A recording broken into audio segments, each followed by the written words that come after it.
My name is Kevin Martin. I've worked in and around college admissions for the last decade, and I recently wrote the book, Surviving the College Admissions Madness, where I incorporate many findings from behavioral economics to discuss how college admissions is rife with biases, errors, and cognitive distortions. There's so many subtle assumptions that often go unrecognized. Two of them I'm going to discuss in this video are the social desirability bias and the courtesy bias. Look, it's understandable and obvious that applicants want to present their best selves to admissions representatives. Understandably, you want to highlight the most positive parts of yourself and diminish or even avoid entirely any negatives. Almost every college essay question has an implicit courtesy bias.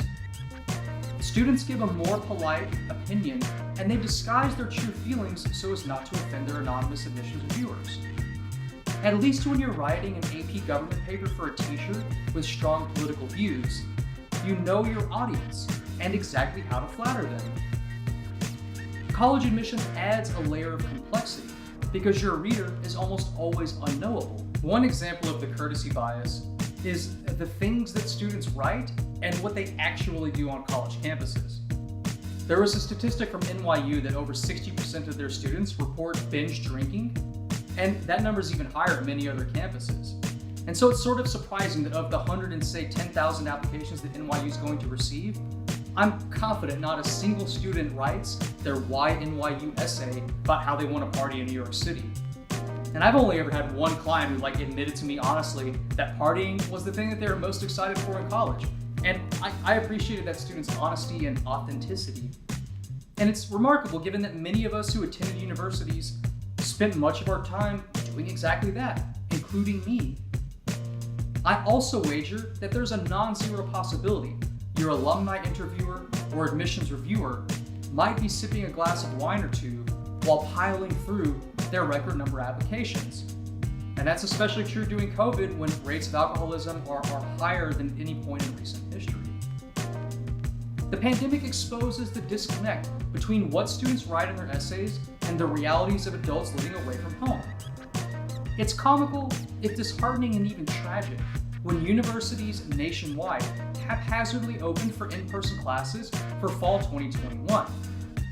The jury will be out soon on what happens for fall 2021, especially with the emergence of the Delta variant and the debate around vaccinations.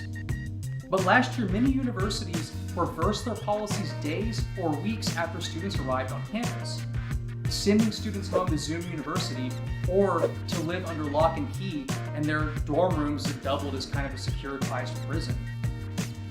Rather than reflecting on their policies and rethinking what they might have wanted to do the entire summer of 2020 that they had to prepare, many deluded administrators pointed fingers at college students and said, "Why are you partying so much? Why are you getting together?" But students are simply doing what they've done since at least Prohibition and the advent of the modern fraternity a century ago. Party without adult interference or oversight.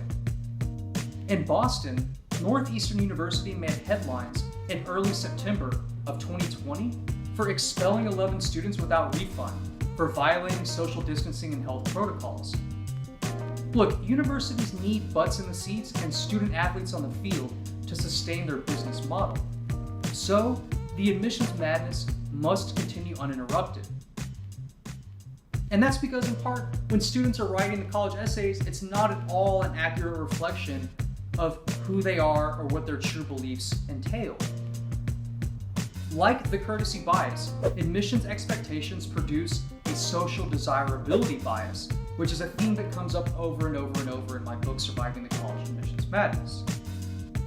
The social desirability bias pressures students to over-report their desirable behavior and under-report their undesirable characteristics, which leads to a lot of exaggeration and hyperbole.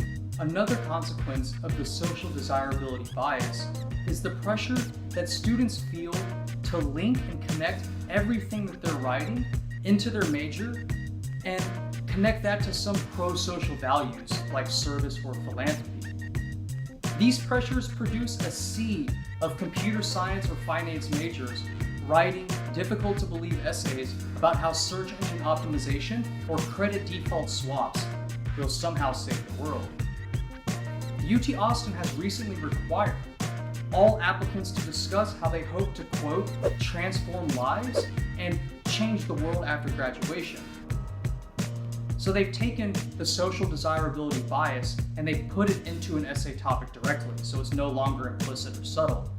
Still, the question is incredibly tone-deaf and out of touch for a generation graduating in a pandemic who are simply trying to find any source of income that might help pay their bills, their rent, and often their considerable student loan debt.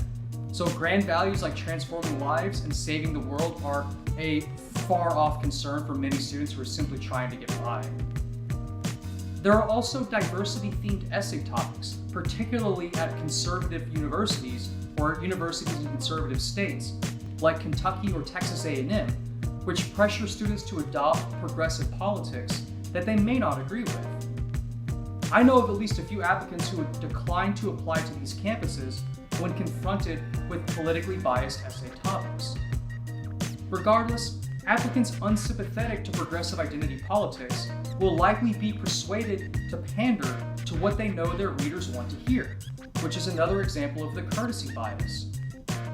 Students have to pander and write polite essays to pass an ideological purity test that often shields their true beliefs. Then you have deans of student services or diversity and college access who wear their best shocked Pikachu faces when a group of students partying wearing blackface or host affirmative action bake sales next to the Multicultural Student Center. Look, I'm not saying these things are right, I'm just saying that students hold these beliefs, yet they're never going to write about it in their college essays.